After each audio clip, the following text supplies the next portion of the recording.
সম্মানিত প্রবাসী ভাই ও বোনেরা, আসসালামু আলাইকুম। আশা করি যে যেখানে আছেন, যে অবস্থায় আছেন, সকলে ভালো আছেন এবং সুস্থ আছেন। আপনারা আজকের এই ভিডিওর মাধ্যমে চরম একটি দুঃসংবাদ সম্পর্কে জানতে পারবেন। আর এই দুঃসংবাদটি শুধুমাত্র প্রবাসী বাংলাদেশিদের জন্য। তাই আপনি যদি একজন প্রবাসী হয়ে থাকেন তাহলে অবশ্যই ভিডিওটি সম্পূর্ণ দেখে বিস্তারিত তথ্যগুলো জেনে নেবেন। চলুন কথা না বাড়িয়ে শুরু করি আজকের সংবাদের বিস্তারিত। অবৈধ নিয়োগের কারণে বাংলাদেশ থেকে মালদ্বীপে শ্রমিক নিয়োগ ফের বন্ধ করা হয়েছে। মঙ্গলবার 21 মে মালদ্বীপের স্বরাষ্ট্র মন্ত্রণালয়ের মুখপাত্র ফাতিমাত রিফাত এই বিষয়টি নিশ্চিত করেছেন। দেশটির স্বরাষ্ট্র মন্ত্রণালয়ের বরাত দিয়ে স্থানীয় গণমাধ্যম জানিয়েছে, অবৈধ নিয়োগের কারণে বাংলাদেশ থেকে অদক্ষ শ্রমিক নিয়োগ বন্ধ করা হয়েছে। এদিকে মঙ্গলবার 21 মে মন্ত্রণালয়ের মুখপাত্র ফাতিমাত রিফাত স্থানীয় গণমাধ্যমকে বলেন, মালদ্বীপের কিছু কোম্পানি জাল কাগজপত্র দাখিল করে শ্রমিক নিয়োগ করে আসছে। এজন্য 1 মাস আগে বাংলাদেশ থেকে অদক্ষ শ্রমিক নিয়োগ বন্ধ করা হয়েছিল। সেই বিষয়টি নিয়ে তদন্ত শুরু হয়েছে। দ্বীপ দেশটিতে অবৈধ অভিবাসীদের সমস্যা দীর্ঘদিন ধরে চলে আসছে। সমস্যা সমাধানের প্রচেষ্টার অংশ হিসেবে স্বরাষ্ট্র মন্ত্রণালয় সম্প্রতি কুরাঙ্গি নামে একটি বিশেষ অভিযান শুরু করে।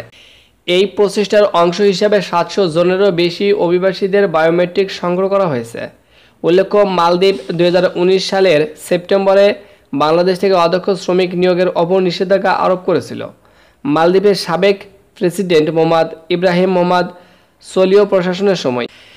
গত বছর নতুন প্রেসিডেন্ট ডাক্তার মোহাম্মদ মইজুর প্রশাসন গত বছরের ডিসেম্বরে বর্তমান আগের সরকারের নিষেধাজ্ঞা তুলে নেন।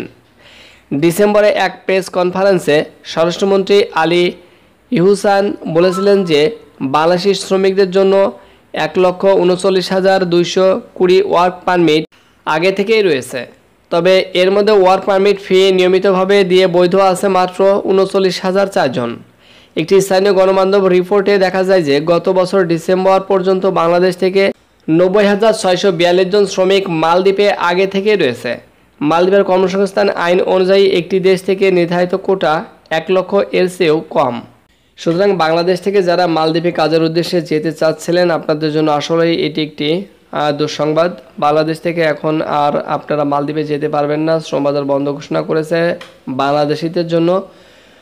তবে যদি আপনি কাজ দেখাতে পারেন, দক্ষ হন, অদক্ষ কোনো শ্রমিক মালদ্বীপ নেবে না, এই কথা স্পষ্টভাবেই বলে দেওয়া হয়েছে। তবে যদি আপনি দক্ষ হন তাহলে মালদ্বীপ সহ পৃথিবীর বিভিন্ন দেশে যে আপনারা কাজ করতে পারবেন। এজন্য আমি আপনাদেরকে অনুরোধ করব, আপনারা যে কাজে যেতে চাচ্ছেন সেই কাজে ভালোভাবে দক্ষ হন, তাহলে আপনারা বিদেশে যেয়ে ভালো কাজ করেও একটা উপার্জন করতে পারবেন। সকলে সুস্থতা কামনা করে আজকের মতো সংবাদ এখানে শেষ করছি।